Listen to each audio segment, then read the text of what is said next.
fighting over how to bring a lasting peace to Afghanistan. As talks between the US and the Taliban stall, airstrikes are on the rise, and so are civilian casualties. And with the militants also stepping up their attacks, is anyone willing to return to the negotiating table? I'm Imran Gavda, and today's newsmaker is the upsurge in violence in Afghanistan.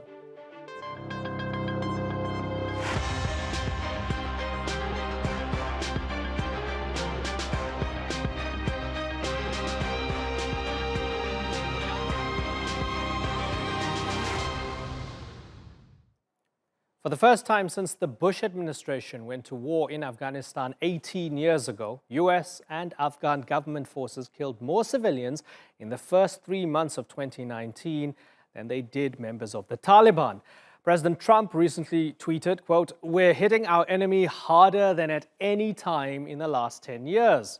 But as the US ramps up its airstrikes, the Taliban are ramping up their attacks. Either way, civilians are paying the price. Just a few days ago, a family of 6, including a child, were killed in Kunduz. They were the relatives of Gulbuddin Hekmatyar, the former warlord who signed a peace deal with Afghan President Ashraf Ghani in 2016. There are actually 3 sides in the conflict: the United States, the Taliban, and the internationally backed government in Kabul.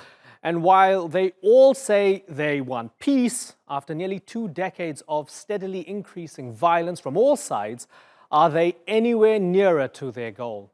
Haider Abbasi reports.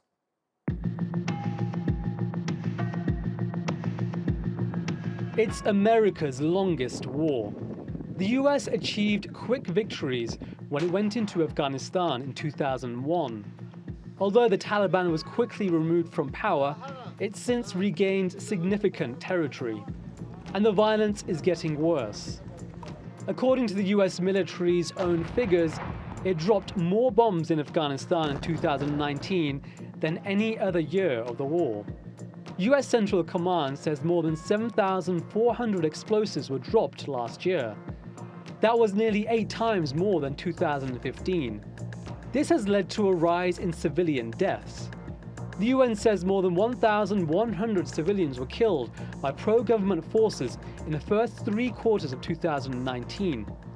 The US accounted for half of these deaths.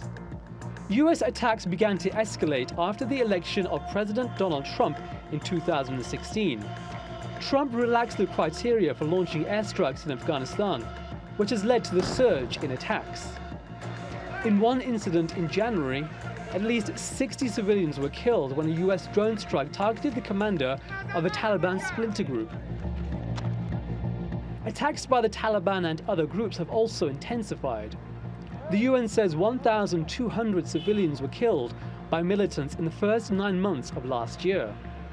This is all happening while the Taliban and the US government hold peace talks in Qatar. Experts say the rise in US attacks is an attempt to influence negotiations with the Taliban, but it seems the Taliban is doing the same.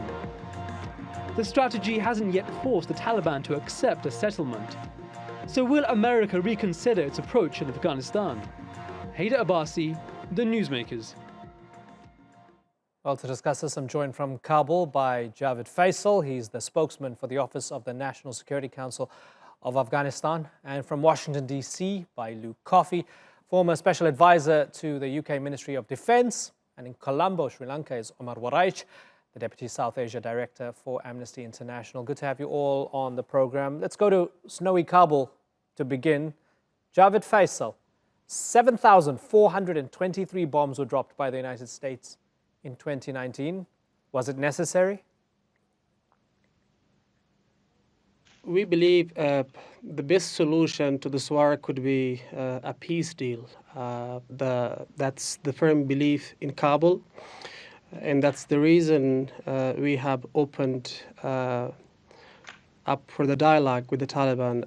We want them to join a peace process, so we no longer need to drop bombs in the Afghan villages. That could be the best solution, to have a dialogue and the dialogue between the Afghans. But the Taliban seem to be worried about their lines and ranks. They still do not agreed to talk to the Afghans, they still do not wish to agree to a ceasefire, which could at least end all of these atrocities for some times in Afghanistan. Javid, the Taliban's worried about their lives, but Afghan civilians are also worried about their lives, right? A month ago, more than 60 civilians killed or wounded after a U.S. drone attack in Herat. A week ago, at least 7 civilians in Balkh province, including 3 children. So week after week, civilians are dying. I want to go back to my question. Yes, you want a peace deal, but the U.S. strategy is not to have that many troops on the ground, but to drop bombs from above. With so many people dying and with the bombs increasing, is it wrong for the U.S. to continue dropping bombs? The problem is the Taliban have not shown an intent for peace. While they were talking to the Americans in Qatar, they continued to kill the Afghan people on the ground. They continue to destroy our infrastructures. Even today, they torched a girls' school in Tahar. That's not jihad. That's not something that they would claim as fight against foreigners. If they are to agree to a ceasefire, nobody would need to drop any bomb anywhere in the country, and that's what we need. That's what we have brought up to them. If they are willing to join the peace talks, if they really are genuine about peace, they have to agree to some sort of ceasefire where there is no more need to have clashes, neither in the cities nor in the outskirts of the cities, nor in our villages. So if they continue to have fight, if they continue to wage a war against the Afghan people, sadly, there will be casualties of civilians. That's not acceptable for us, neither for our partners, and there is zero tolerance for the civilian casualties. But the problem is that Taliban have continuously attacked our people in the villages and in the cities, and that needs to be stopped. And I feel you've answered my question there, because the answer then is, yes, it is necessary, because the Taliban are to blame. Omar Waraich from Amnesty International, your organization has done a lot of really good work on this. You've also noted that this has been the deadliest conflict in the world for children.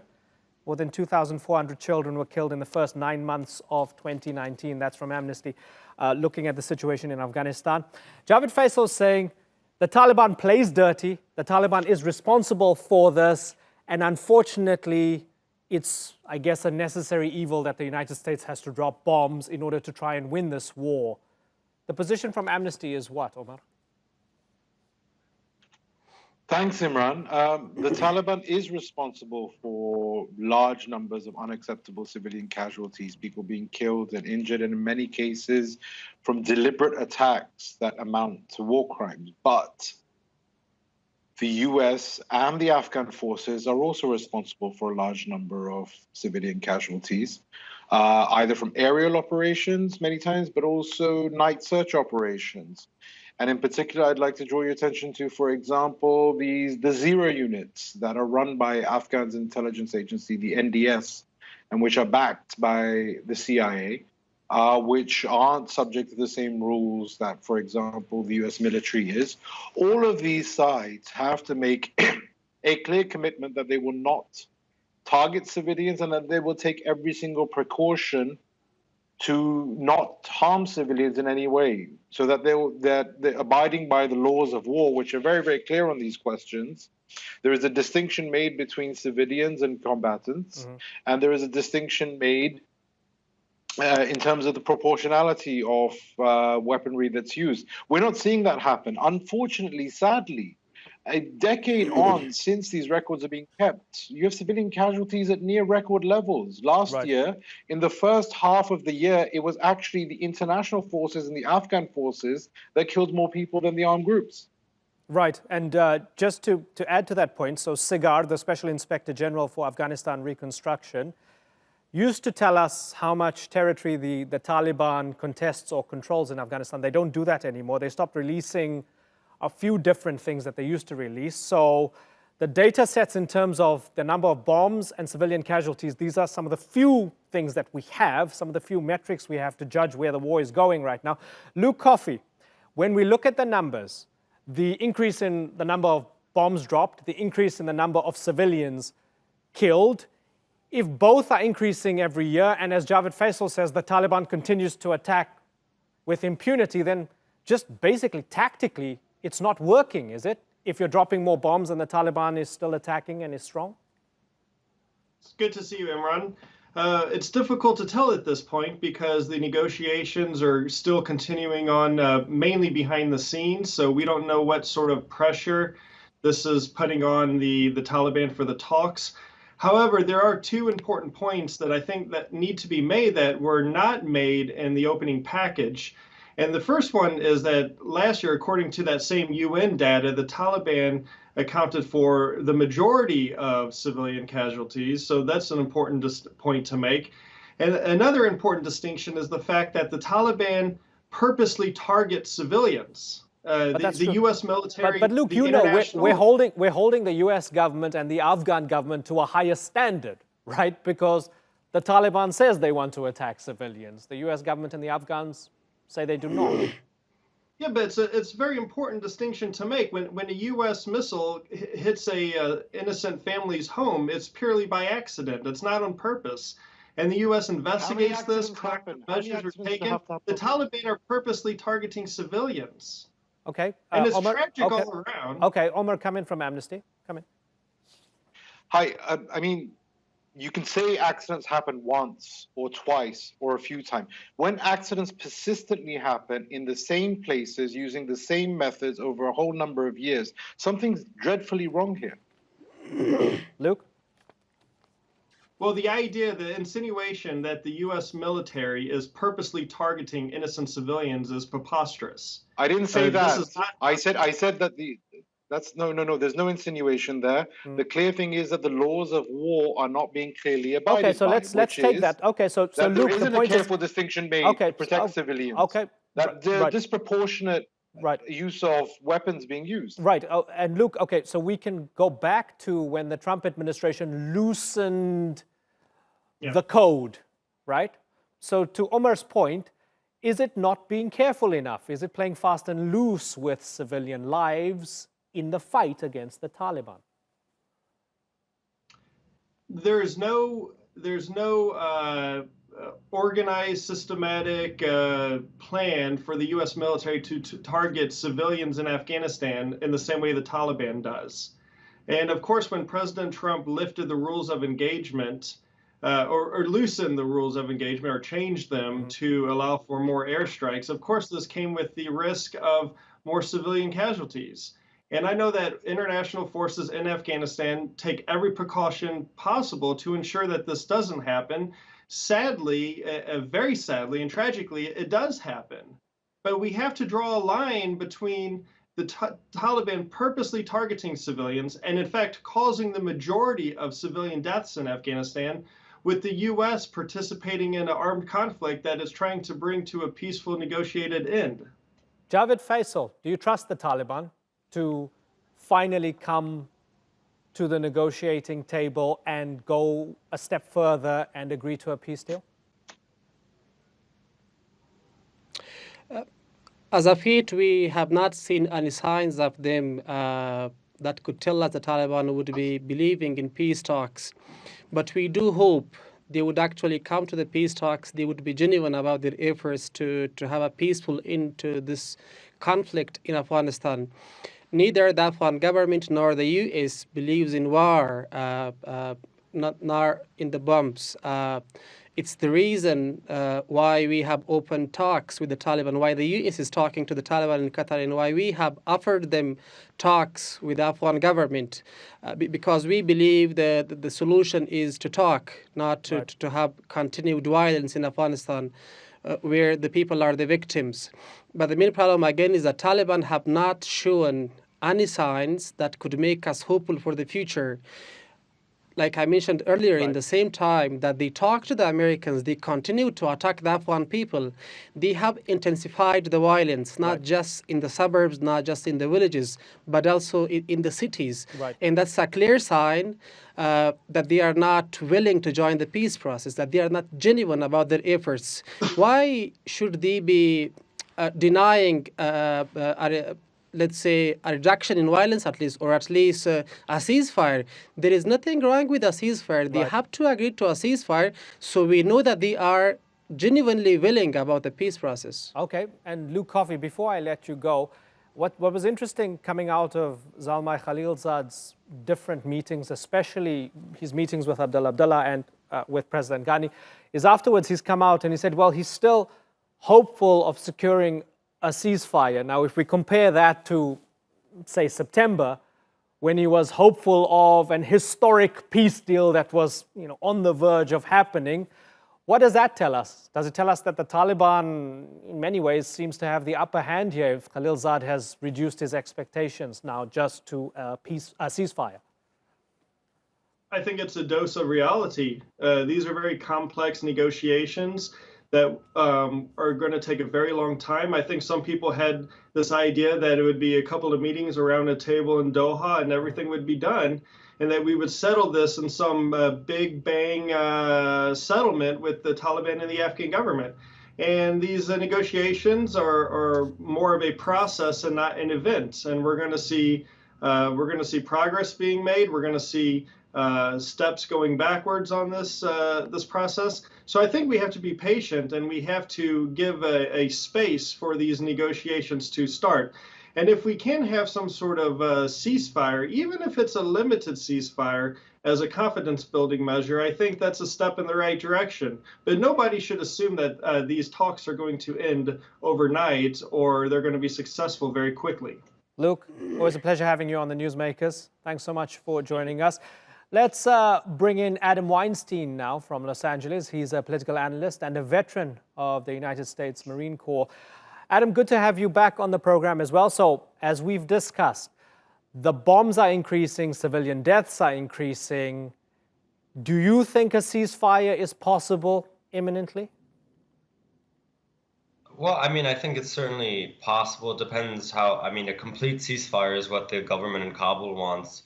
And I think the Taliban have leaned towards a ceasefire with the U.S. forces, in which they might still continue operations against the Afghan forces.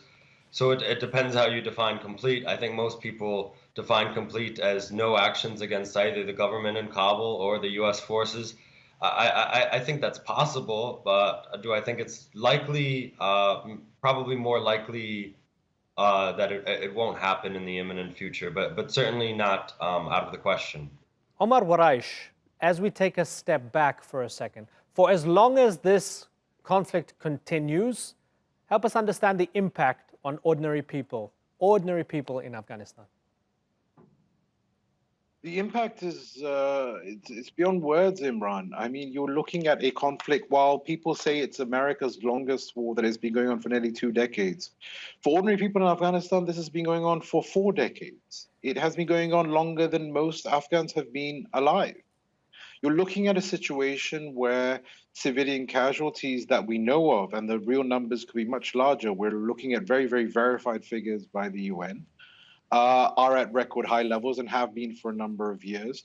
You have millions of people who are internally displaced. On top of it, you have Afghans who are being forced back to the country, which is in a dangerous situation, which is in violation of international law, from Iran, from Europe, I have to say also from Turkey in very large numbers. And you have a situation where people are gripped with a great deal of uncertainty. They don't know what is going to happen over the next coming months. Everyone seems to be speaking about peace, but the Afghan people, ordinary people, aren't at that table. Their voices aren't being heard. We don't see Afghan women there.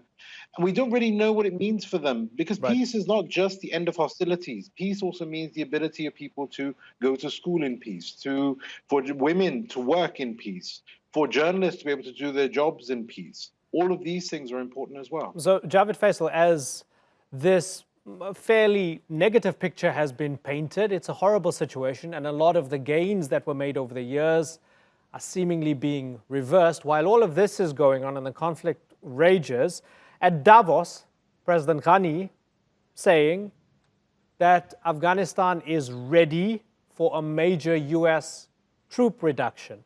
Did he misspeak? Or is this actually a part of the reality? Are they discussing it in the National Security Council right now about the Americans sending away their troops at this critical moment? Yeah, the Americans will not be staying here forever. We have to adapt to our own conditions. We have to make sure that we take care of our issues on our own. But the withdrawal should be responsible. There has to be a peace deal in place, and there has to be continued support to the Afghan security forces, because the war that the Afghan forces are fighting against the terrorists, against the Taliban and other groups, is not just for Afghanistan. It's for the security of this region and for the security of the world. So for the world to be secure and safe, they have to support our struggle here in Afghanistan. For that, a peaceful end to the conflict is our top priority. And for that peaceful end, we must have a ceasefire where we no longer need to have victims of war, and where we can lead forward to having an intra-Afghan dialogue, sitting with the Taliban to talk to them, because they have to finally sit with us and stay with us, live with us in this country. They belong to Afghanistan. Their war right now is not for the Afghan interests. It's taking us victims and it's benefiting the others. But we have to be adapting to the conditions. The Afghan forces are in a better condition than they were a few years ago. In the last 4 years, we haven't received as much support from the international forces as we were receiving before 2014. So we are at better conditions. But still, there has to be continued support coming to the Afghan forces for the struggle to end. Adam Weinstein, there is an election coming up in the United States.